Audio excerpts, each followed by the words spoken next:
capítulo anterior, el triunfo de las derechas. Las divisiones políticas debilitan al gobierno republicano.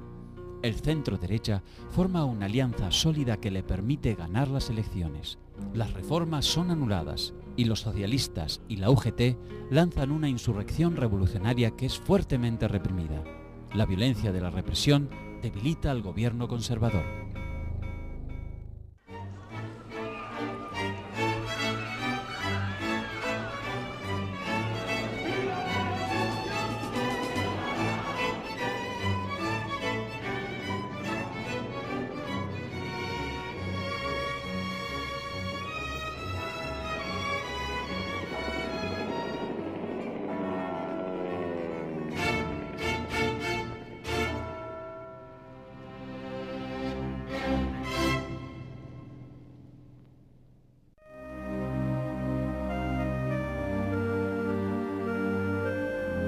A comienzos de 1936 se alcanzó en España la certeza de que las derechas en el gobierno, después de 2 años de gestión, habían dilapidado su capital político.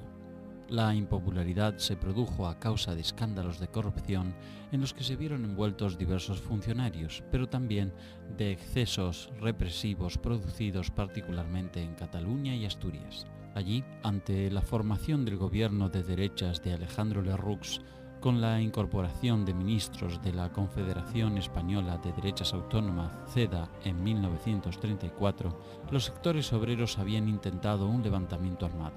La CEDA alentaba el proyecto de instaurar un régimen autoritario, conservador y católico, con una constitución no democrática.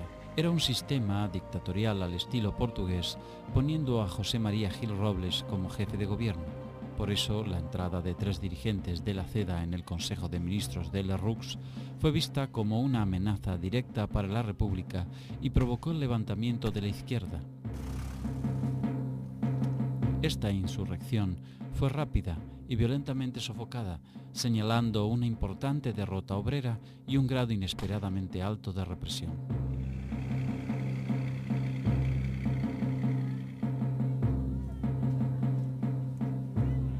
La vida republicana se hace más conflictiva a partir del 34 y que por tanto quedarán ahí 2 grandes heridas.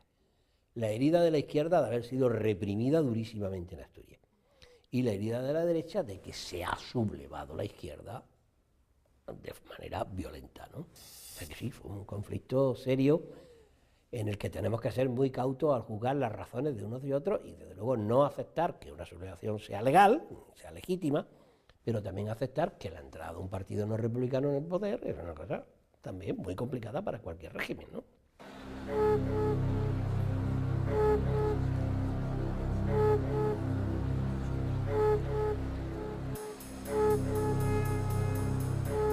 Después de la insurrección de 1934, los patronos habían pasado a la ofensiva, amparados por el gobierno derechista. Se produjeron despidos masivos, reducción de salarios, restricción de la libertad de prensa, desconocimiento de derechos adquiridos por los trabajadores y anulación de los contratos de trabajo.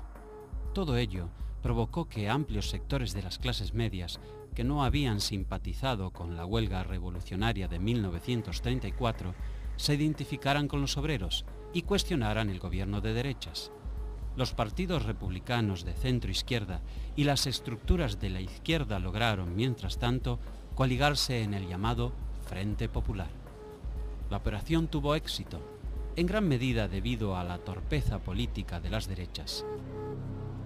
El líder republicano, Manuel Azaña, que había sido encarcelado por las insurrecciones de 1934, pronto fue puesto en libertad por falta de pruebas, y el incidente aumentó su prestigio y popularidad.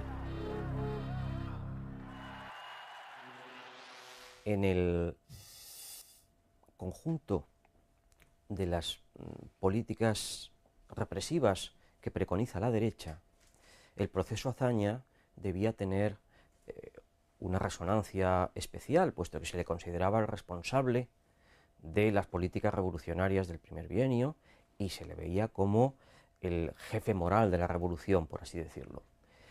Lo que pasa es que en el momento en que hay que iniciar las acciones legales, se comprueba que Azaña no tiene ninguna responsabilidad y por lo tanto es imposible perseguirle. ¿Qué consigue con ello la derecha? Pues consigue hacer un mártir. Una vez libre, Azaña comenzó a generar las bases de un entendimiento con los socialistas y se constituyó en pieza clave para cualquier operación de unidad de los sectores progresistas.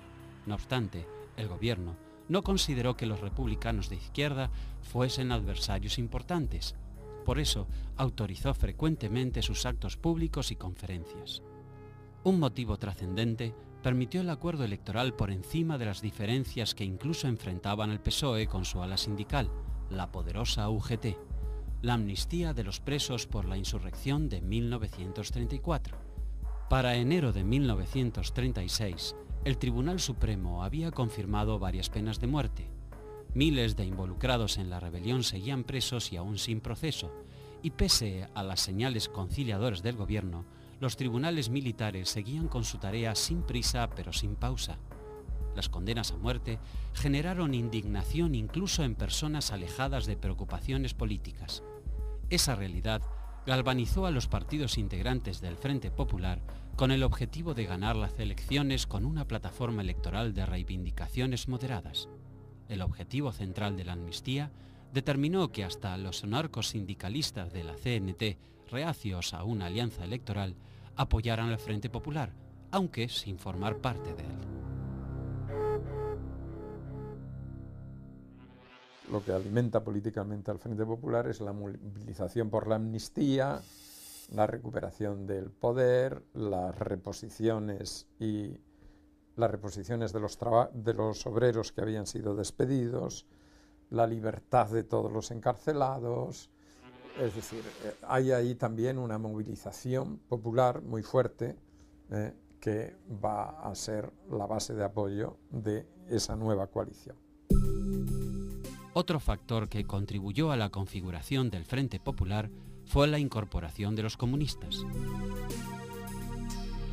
El Frente Popular es reconstruir la alianza republicano-socialista, pero por la presión de Largo Caballero, que es el responsable de esa política, incorporar a los comunistas, porque Largo Caballero piensa que los comunistas refuerzan su posición en la nueva alianza e impedirá a la nueva alianza reconstruir la política republicana tal como fue en el primer bienio.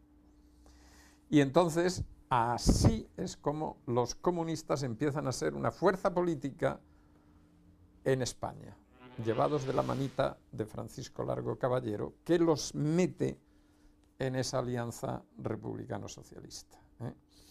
Los comunistas que se habían incrementado, sobre todo en la sección juvenil, ven ahí una versión del Frente Popular y le empiezan a llamar a lo que Prieto y Azaña seguían llamando coalición republicano-socialista, le empiezan a llamar Frente Popular.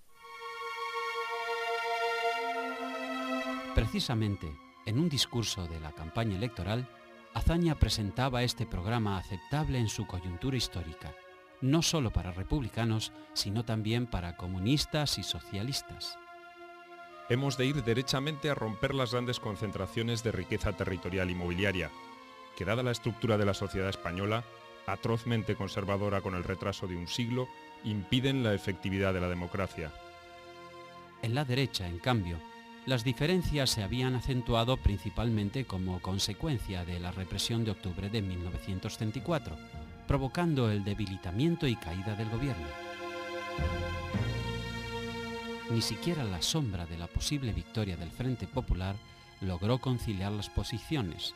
Así, la CEDA, dirigida por José María Gil Robles, no pudo pactar con otras opciones más extremas a la suya, como la Falange de José Antonio Primo de Rivera. El conjunto de las derechas considera que el segundo bienio ha sido una ocasión desperdiciada para terminar con el sistema liberal parlamentario y para rectificar el rumbo social y político que había adoptado la República durante el bienio social azañista. Existe, por lo tanto, una sensación de frustración. Para el sector mayoritario, la CEDA, esa frustración se dirige hacia agentes externos. los radicales y el presidente de la República, que han frustrado la posibilidad de que Gil Robles tomase el poder. Para los monárquicos y los falangistas, la culpa está en la propia CEDA, que ha sido un partido que se ha entregado al juego parlamentario sin ocuparse de lo que verdaderamente era importante, que era la movilización de masas y la conspiración militar para terminar con el régimen. De manera que ambos sectores se acusan de no haber cooperado, no haber colaborado entre sí para lograr sus objetivos. El Frente Nacional, que reunía las derechas, se conformó con la CEDA, el Partido Radical de Alejandro Lerroux, el Partido del Centro de Manuel Portela Valladares y los progresistas del presidente Niceto Alcalá Zamora, entre otros. El 16 de febrero de 1936, más del 70% de los ciudadanos con derecho a voto concurrieron a las urnas.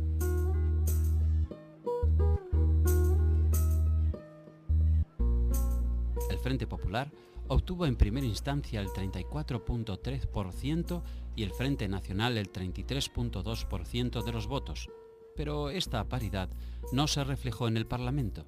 La ley electoral establecía que las mayorías debían contar con un mínimo del 40% de los votos válidos emitidos. En las provincias, donde no se pudo formar quórum, debió realizarse una segunda vuelta, que dio amplia ventaja al Frente Popular, que obtuvo 278 diputados contra 131 de derechas, 10 de los candidatos de centro y 10 de los nacionalistas vascos. El gran triunfador de las elecciones, el gran triunfador fue el PSOE, desde luego, pero el gran líder no era Indalecio Prieto, el gran líder era Manuel Azaña. El gran líder, de nuevo, era Manuel Azaña. De modo que el gran hombre al que se tenía como forjador de la nueva unidad de la izquierda era Manuel Azaña.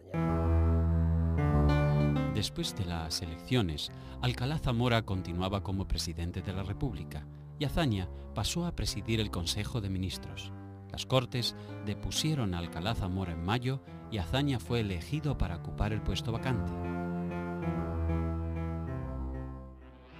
La destitución de Alcalá Zamora fue una maniobra política del Frente Popular para eliminar a un presidente que le resultaba tremendamente incómodo.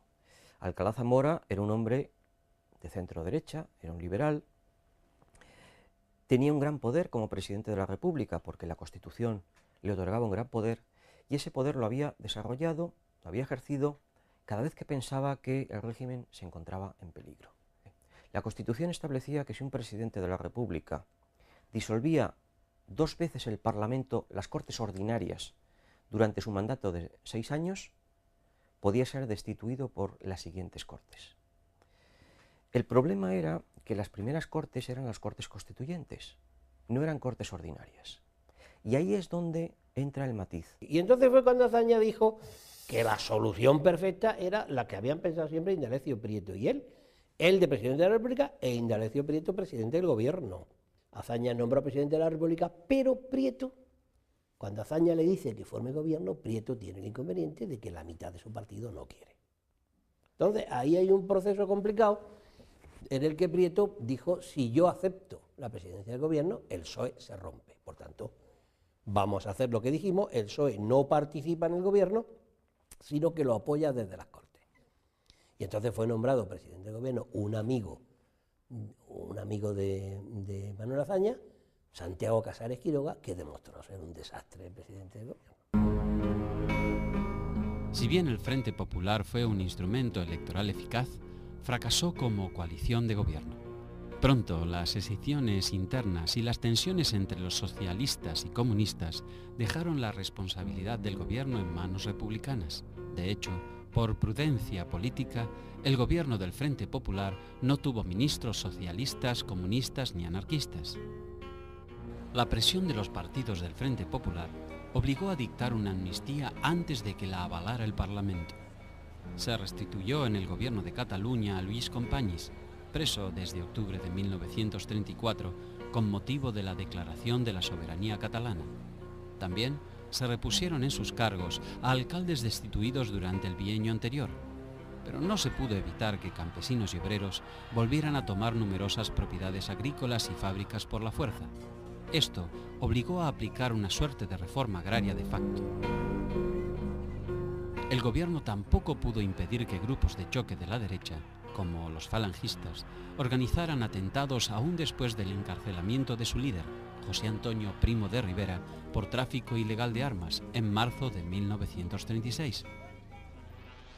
El gobierno del Frente Popular tenía un enorme interés en ilegalizar a la Falange, en impedir sus actuaciones, con lo cual el partido, desde muy poco después del triunfo del Frente Popular, fue declarado ilegal.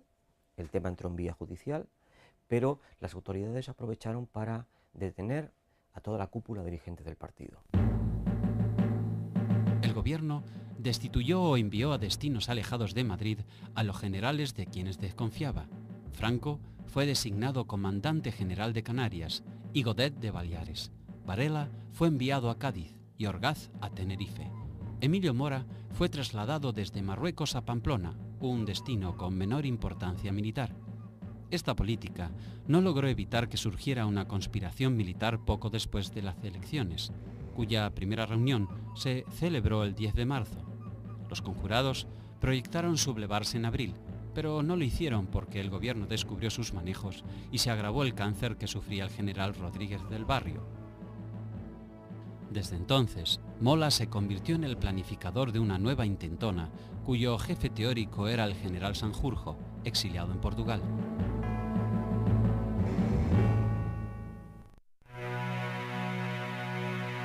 La conspiración militar será conocida y alentada por sectores políticos conservadores y de derechas que la financiaron. Juan Marc depositó 500.000 pesetas en un banco extranjero para Franco y otras tantas para Mola. Gil Robles entregó a Mola 500.000 pesetas de la Caja Electoral de Acción Popular. Tanto carlistas como falangistas participaron de la conspiración, pero los militares no dejaron que ningún civil tuviera capacidad de decisión en la organización de la sublevación. La operación antirrepublicana revestiría un carácter específicamente militar. Se conformaría como la suma de tres impulsos. Por un lado, los jefes y oficiales integrados en la Unión Militar Española, UME, agrupación corporativa y nacionalista secreta y clandestina, que agrupaba a la mayoría de los oficiales. Por el otro, la Junta de Generales de Madrid y la rebelión organizada por el general Emilio Mola bajo el seudónimo de El Director. Las Fuerzas Armadas no serían instrumento de determinados partidos políticos o grupos de presión, sino que asumirían la destrucción de la República Frente Populista con criterio esencialmente corporativo. Una circular interna de la Unión Militar Española de febrero de 1936 expresaba: las bases del Frente Popular solo se pueden imponer a España en la calle, a tiros. Antes que consentir el triunfo del comunismo, el ejército español aplastará para siempre la revolución.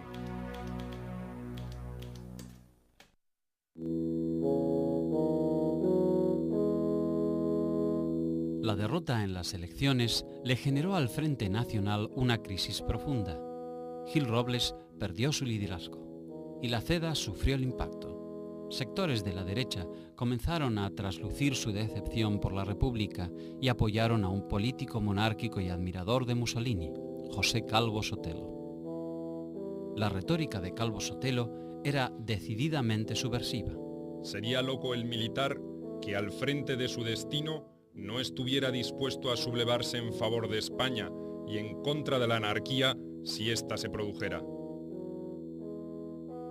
El ascenso de Calvo Sotelo en la consideración de los sectores más conservadores fue paralelo a la consolidación de la conspiración militar y el incremento de la violencia de grupos extremistas de ambos bandos que el gobierno no pudo conjurar. La destitución de Niceto Alcalá Zamora profundizó las contradicciones del Frente Popular al ceder la iniciativa al reformismo burgués, representado por Azaña. Su programa contemplaba la reactivación de la reforma agraria, la ley sobre rescate de bienes comunales, la legalización de ocupaciones de tierras y otras medidas que fueron consideradas amenazadoras por los viejos grupos dominantes. Aunque el gobierno exasperaba a sus opositores, no parecía actuar con la profundidad que ciertos sectores propios le exigían. Las fuerzas de izquierda consideraron que el programa político de Azaña era tibio y sus tiempos demasiado pausados.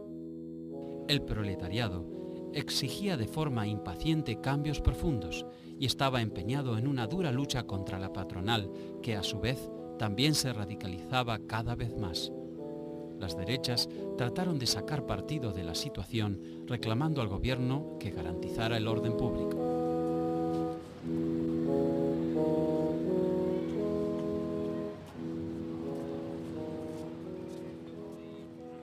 Uno de los grandes argumentos de la derecha española para justificar la guerra es que el Frente Popular, el periodo del Frente Popular, fue un periodo de grave desorden. Eso no es verdad, aunque sí es verdad que aumentó el conflicto, en efecto, y que un presidente de gobierno débil como Casares Quiroga no supo hacer las cosas, eso está claro. Pero esos desórdenes no pueden justificar la guerra de ninguna manera. Gil Robles empleó ese argumento en las Cortes sistemáticamente, y Calvo Sotelo emplearon ese argumento para señalar la ilegitimidad del gobierno del Frente Popular, que era incapaz de controlar el orden público. En efecto, hubo mucho conflicto, pero no un desorden generalizado, no. El 15 de abril, Calvo Sotelo responsabilizó a las autoridades de los hechos violentos, tales como incendios de iglesias y comercios y enfrentamientos entre grupos antagónicos de ciudadanos. Reiteró la acusación el 16 de junio señalando la ruina de todo sentido de autoridad nacional. Otros dirigentes derechistas como Gil Robles, tan íntimamente vinculado a la Iglesia católica, no decían menos. Para la Iglesia, la victoria del Frente Popular había significado el naufragio de los más nobles valores de la civilización cristiana y el triunfo de la impiedad, del marxismo y del amor libre, según palabras del obispo de Teruel. La Iglesia había sido altamente beligerante en aquella campaña electoral, antes de febrero del 36. Distintos obispos publican unas circulares que hoy es impensable que lo hiciera, pero entonces, es decir, que es la lucha entre Dios y el demonio, el bien y el mal, que se pierde España. Por tanto, fue muy beligerante. Mientras tanto, el general Mola seguía tejiendo una eficaz red de enlaces militares y civiles con vistas a la sublevación. En lo político, tuvo dificultades en obtener el apoyo de algunos grupos derechistas, como la Falange y el carlismo, que pretendían imponer sus condiciones, a lo que Mola no estaba dispuesto. Por si alguna duda quedaba, el 20 de junio de 1936, el general Mola manifestó en una de sus instrucciones reservadas: ha de advertirse a los tímidos y vacilantes que aquel que no está con nosotros está contra nosotros, y que como enemigo será tratado.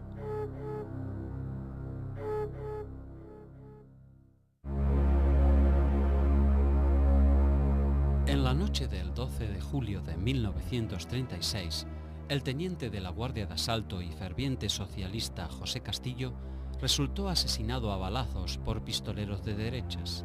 La réplica fue fulminante.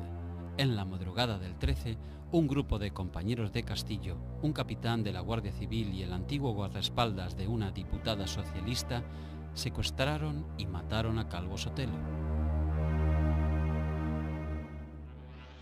Los asesinatos de Castillo y de Calvo Sotelo hay que contemplarlos en el marco de la violencia generalizada de finales de la primavera, principios del verano de 1936. Castillo era un instructor de las milicias socialistas que estaba fichado por los activistas de extrema derecha como una de las personas a eliminar físicamente para perjudicar o incluso desarticular a las milicias juveniles de los partidos obreros. Por lo tanto, su asesinato fue un atentado terrorista premeditado de carácter político. En el caso de Calvo Sotelo fue distinto. Su asesinato no estaba previsto. De hecho, los policías que lo ejecutaron buscaban a otros líderes parlamentarios. Buscaron a Gil Robles, buscaron a Antonio Goicoechea, el dirigente de Renovación Española, pero no les encontraron. Y Calvo Sotelo sí estaba en su casa. El gobierno, exclusivamente republicano, no tuvo nada que ver con el hecho, ni los asesinos eran exactamente partidarios suyos. Incluso, el comandante Burillo, jefe del grupo de asalto al que pertenecía Castillo, era socialista y luego se hizo comunista. Pero se atribuyó este crimen al gobierno, y eso aceleró decisiones entre los conspiradores. El carlismo aceptó apoyar la sublevación y algunos militares que estaban indecisos tomaron el partido de Mola. Tal fue el caso del general Franco, quien no le había dado respuesta al general Mola en cuanto a si iba o no a participar, pero que al conocer la suerte de Calvo Sotelo, decidió unirse. Mola estableció que la rebelión se produciría entre el 17 y el 20 de julio. La inminencia de un golpe fue percibida por amplios sectores frente populistas, aunque no reconocida por el gobierno. Hay constancias de que el presidente del Consejo de Ministros, Santiago Casares Quiroga, fue informado de la inminencia del golpe militar, pero consideró tales informes como meros rumores alarmistas y los ignoró. Luego, una vez producida la sublevación, no supo tomar medidas suficientemente enérgicas.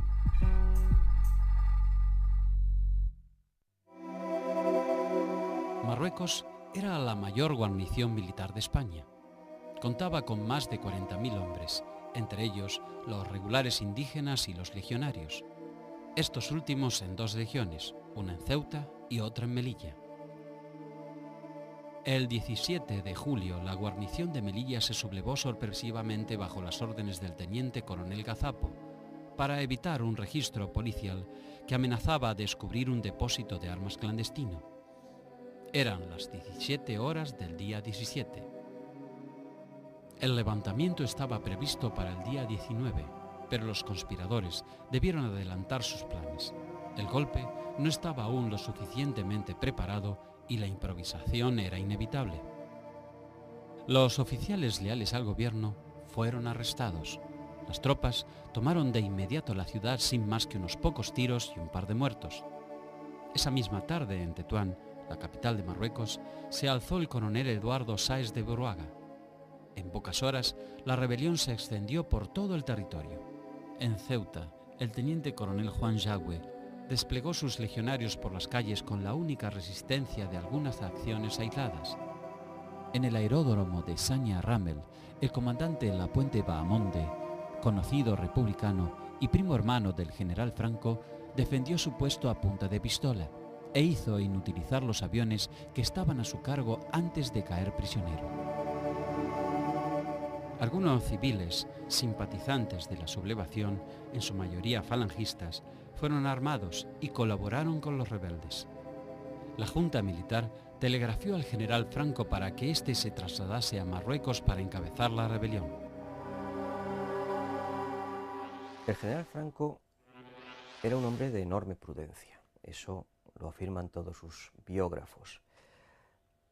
Ideológicamente estaba comprometido con la opción golpista, participó, eso es evidente también, en la conspiración a través de la Junta de Generales, pero no adoptó posiciones de primera línea, no las había adoptado nunca. En la madrugada del 18 de julio, Franco respondió con entusiasmo al telegrama de la Junta de Marruecos e hizo cruzar mensajes a diversos jefes militares.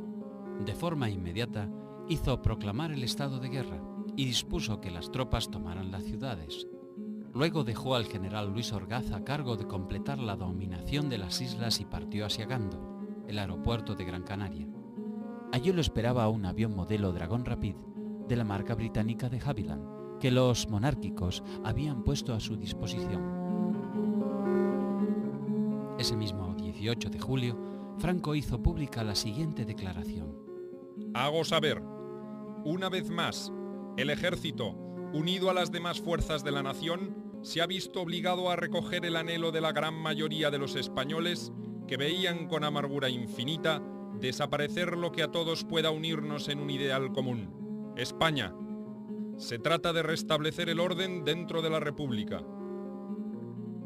Franco hizo poner a salvo a su familia, embarcándola rumbo a Lisboa y de allí al Havre, Francia.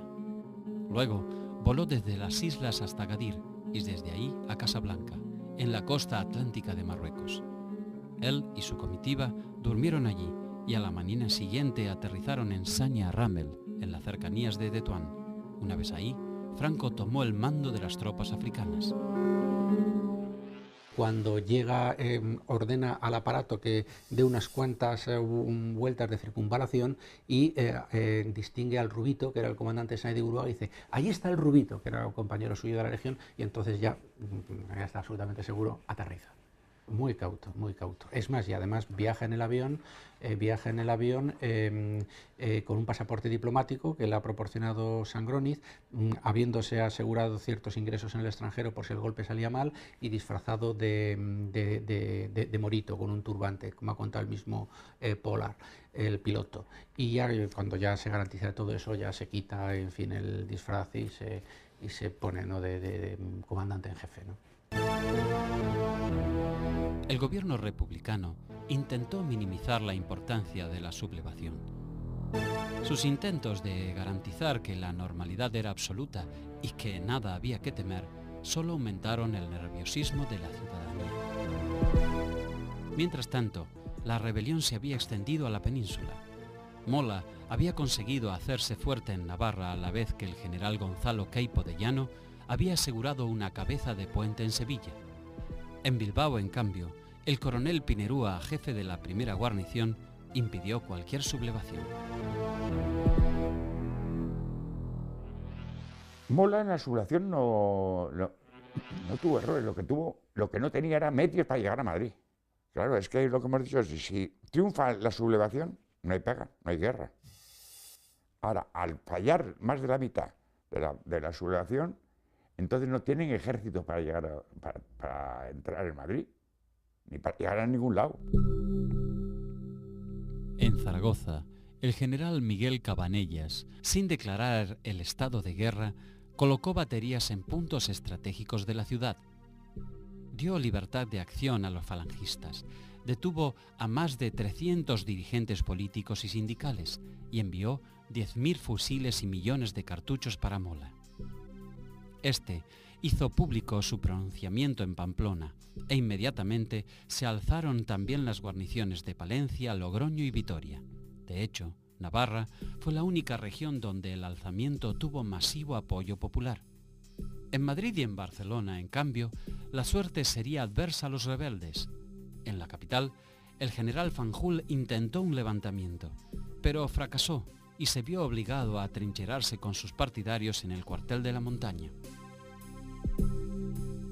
Fuerzas leales al gobierno y los milicianos terminaron asaltando el cuartel, quebraron la resistencia de los rebeldes y masacraron a los defensores en un acto que, por sus represalias, tendría consecuencias graves en el desarrollo posterior del conflicto y el trato de los prisioneros por ambos bandos.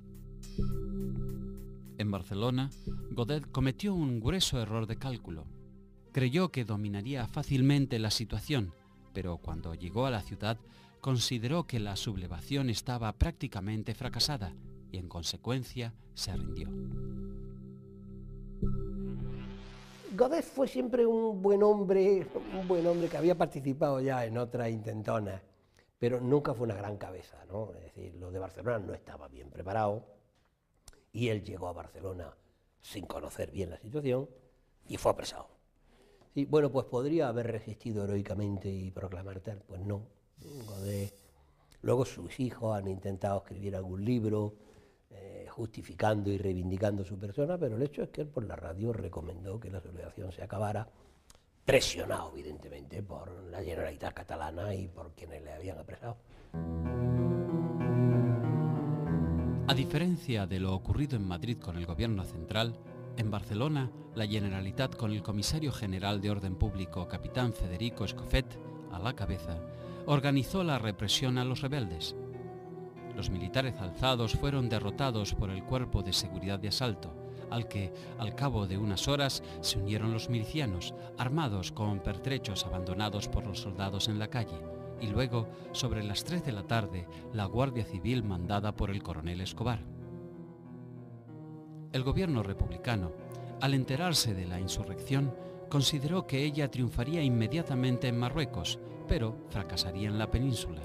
Las tropas marroquíes deberían atravesar el estrecho para unirse a los otros sublevados. En caso contrario, quedarían aislados y fracasarían. Los suboficiales y cabos de la Marina, así como los oficiales de los cuerpos auxiliares como telegrafistas, por ejemplo, eran republicanos incondicionales. No era posible que secundaran un motín contra el gobierno. Así, los legionarios y moros no tendrían modo de cruzar el mar hacia Andalucía. Ese era el problema que debía resolver Franco.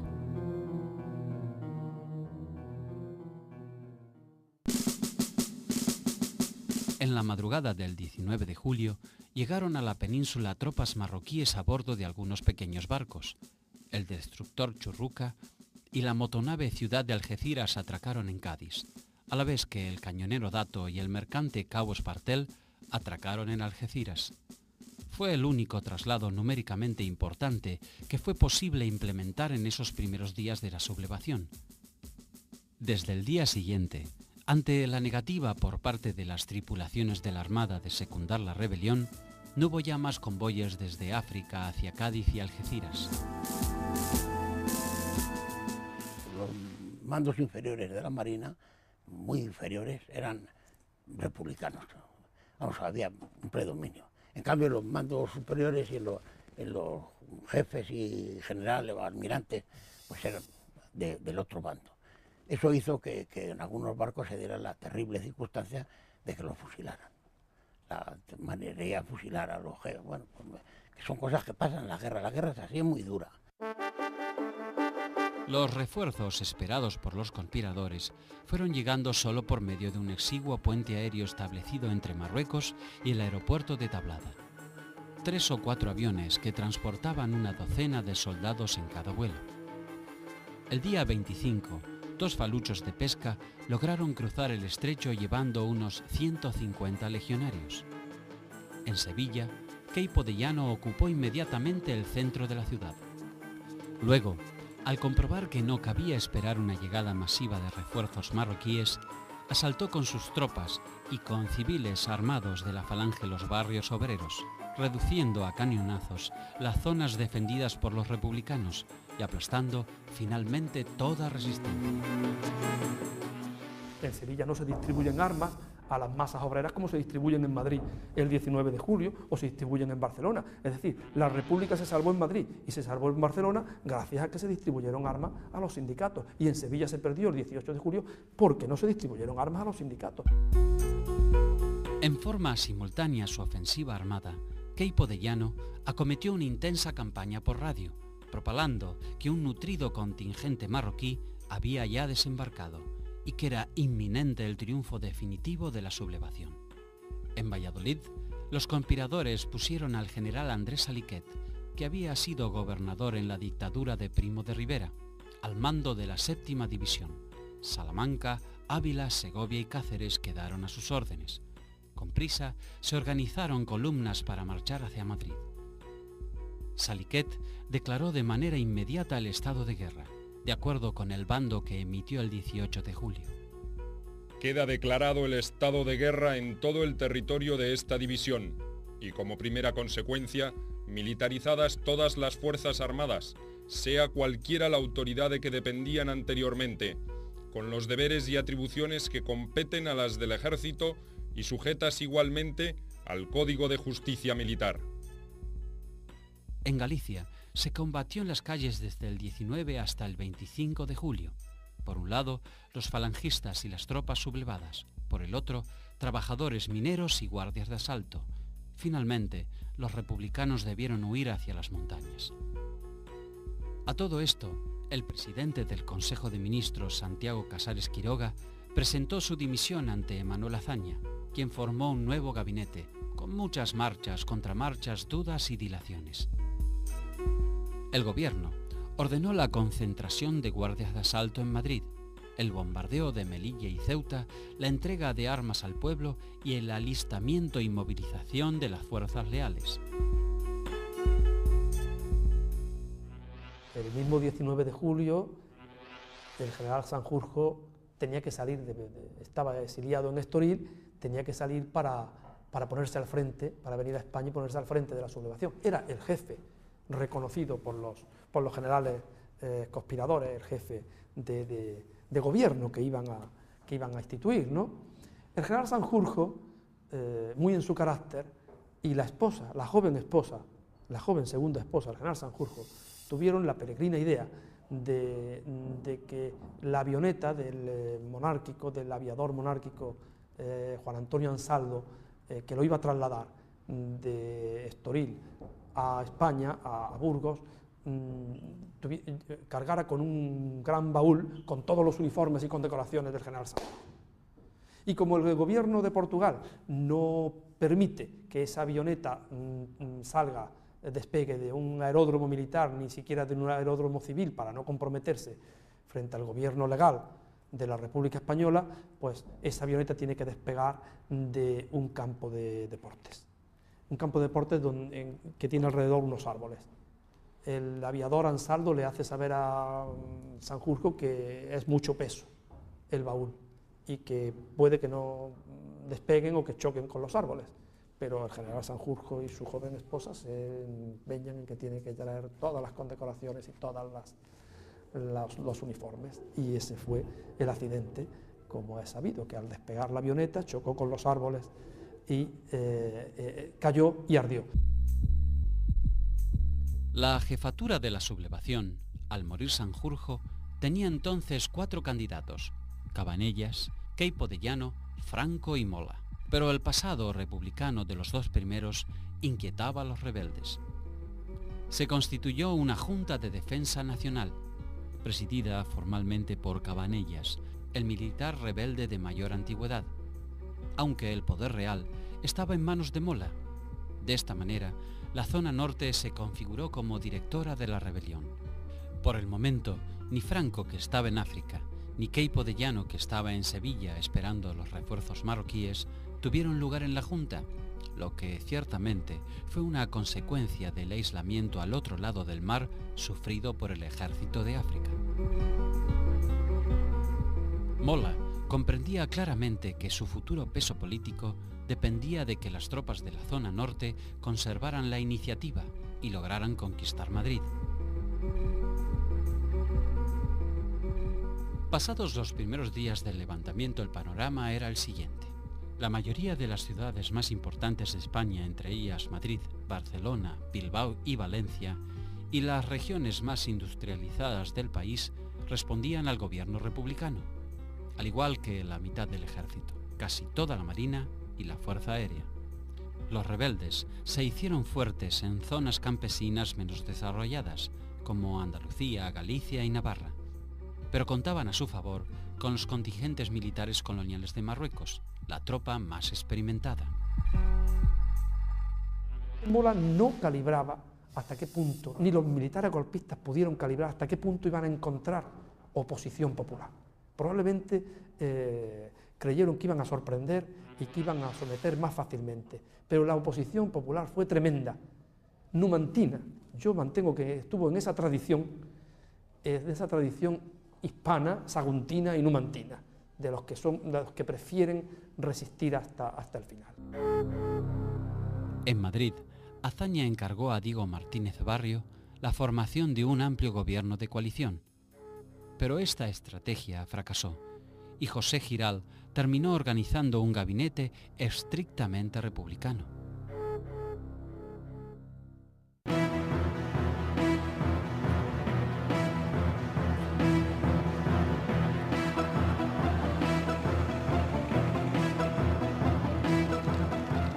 A esta altura, España estaba definitivamente partida en 2.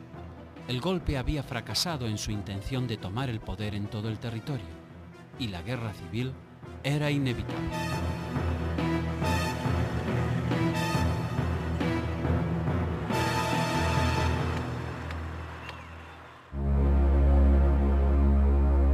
En el próximo capítulo, la Guerra de las Columnas. Las tropas rebeldes acantonadas en África logran pasar el estrecho con el apoyo de Italia y Alemania. En el territorio republicano se produce un estallido revolucionario. Las milicias catalanas rechazan el alzamiento en Barcelona y atacan Zaragoza. La República en Madrid resiste, impidiendo la toma de la ciudad.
capítulo anterior, el triunfo de las derechas.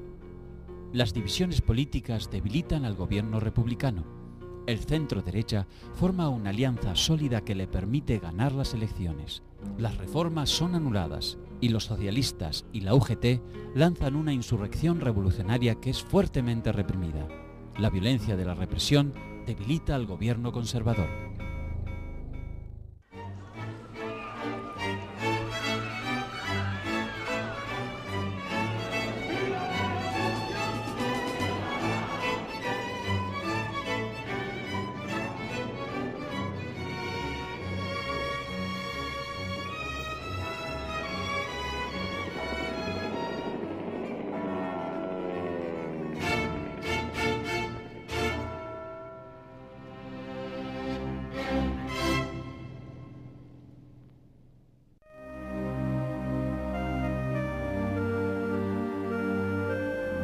A comienzos de 1936 se alcanzó en España la certeza de que las derechas en el gobierno, después de 2 años de gestión, habían dilapidado su capital político. La impopularidad se produjo a causa de escándalos de corrupción en los que se vieron envueltos diversos funcionarios, pero también de excesos represivos producidos particularmente en Cataluña y Asturias. Allí, ante la formación del gobierno de derechas de Alejandro Lerroux, con la incorporación de ministros de la Confederación Española de Derechas Autónomas, CEDA, en 1934, los sectores obreros habían intentado... Es decir, hay ahí también una movilización popular muy fuerte que va a ser la base de apoyo de esa nueva coalición. Otro factor que contribuyó a la configuración del Frente Popular fue la incorporación de los comunistas. El Frente Popular es reconstruir la alianza republicano-socialista, pero por la presión de Largo Caballero, que es el responsable de esa política, incorporar a los comunistas, porque Largo Caballero piensa que los comunistas refuerzan su posición en la nueva alianza e impedirá a la nueva alianza reconstruir la política republicana tal como fue en el primer bienio. Y entonces, así es como los comunistas empiezan a ser una fuerza política en España, llevados de la manita de Francisco Largo Caballero, que los mete en esa alianza republicano-socialista. Los comunistas que se habían incrementado, sobre todo en la sección juvenil, ven ahí una versión del Frente Popular y le empiezan a llamar a lo que Prieto y Azaña seguían llamando coalición republicano-socialista, le empiezan a llamar Frente Popular. Precisamente, en un discurso de la campaña electoral, Azaña presentaba este programa aceptable en su coyuntura histórica, no solo para republicanos, sino también para comunistas y socialistas. Un levantamiento armado. La CEDA alentaba al proyecto de instaurar un régimen autoritario, conservador y católico, con una constitución no democrática. Era un sistema dictatorial al estilo portugués, poniendo a José María Gil Robles como jefe de gobierno. Por eso, la entrada de 3 dirigentes de la CEDA en el Consejo de Ministros de Lerroux fue vista como una amenaza directa para la República y provocó el levantamiento de la izquierda. Esta insurrección fue rápida y violentamente sofocada, señalando una importante derrota obrera y un grado inesperadamente alto de represión.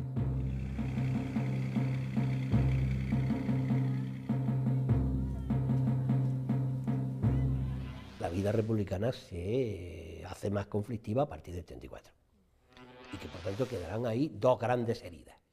La herida de la izquierda de haber sido reprimida durísimamente en Asturias y la herida de la derecha de que se ha sublevado la izquierda de manera violenta, ¿no? O sea que sí, fue un conflicto serio en el que tenemos que ser muy cautos al juzgar las razones de unos y otros y desde luego no aceptar que una sublevación sea legal, sea legítima, pero también aceptar que la entrada de un partido no republicano en el poder es una cosa también muy complicada para cualquier régimen, ¿no?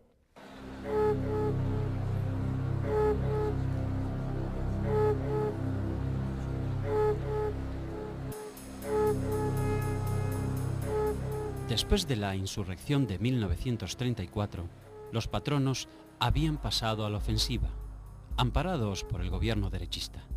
Se produjeron despidos masivos, reducción de salarios, restricción de la libertad de prensa, desconocimiento de derechos adquiridos por los trabajadores y anulación de los contratos de trabajo. Todo ello provocó que amplios sectores de las clases medias, que no habían simpatizado con la huelga revolucionaria de 1934, se identificaran con los obreros y cuestionaran el gobierno de derechas. Los partidos republicanos de centro-izquierda y las estructuras de la izquierda lograron, mientras tanto, coaligarse en el llamado Frente Popular. La operación tuvo éxito, en gran medida debido a la torpeza política de las derechas. El líder republicano, Manuel Azaña, que había sido encarcelado por las insurrecciones de 1934, pronto fue puesto en libertad por falta de pruebas, y el incidente aumentó su prestigio y popularidad.